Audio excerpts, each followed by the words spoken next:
നീ വിഷമിക്കണ്ട മോനെ. വിഷമദ്യം കഴിച്ച് 3-4 തട്ടിപ്പോയത് കൊണ്ടാണല്ലോ നിനക്കിപ്പോ എന്റെ അകത്ത് കിടക്കേണ്ടി വന്നേ. അല്ലെങ്കിൽ നിന്റെ അപ്പൻ നിന്നെ പുല്ല് പോലെ പുറത്തിറക്കി കൊണ്ടുവന്നേ. നിനക്ക് ഇവിടെ യാതൊരു ബുദ്ധിമുട്ടും ഉണ്ടാകില്ല. അതിനുള്ള ഏർപ്പാടൊക്കെ ഞാൻ ചെയ്തിട്ടുണ്ട്. നമ്മൾ ഇത് എത്ര ജയില് കണ്ടിരിക്കുന്നടാ. അപ്പഴേ സാറേ, സൂപ്രണ്ട് സാറിനോടൊന്ന് പറഞ്ഞേക്കണം അവൻ ജിന്നാടമർക്കിയുടെ മോനാണെന്ന്.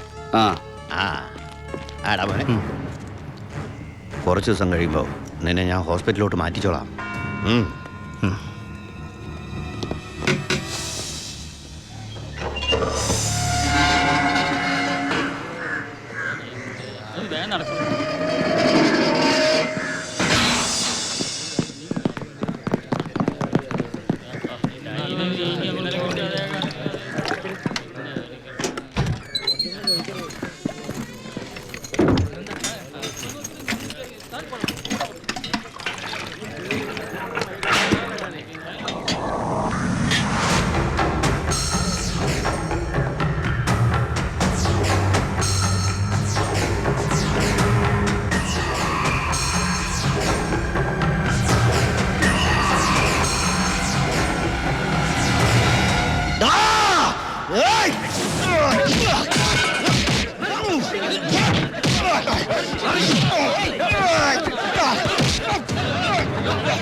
ഈ ജയിലിന്റെ ഉള്ളിൽ നിന്ന് ജീവനോടെ പുറത്തു പോകില്ല.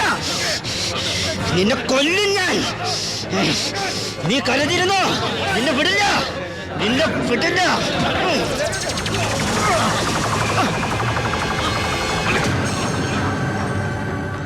Paramasivam, sorry sir.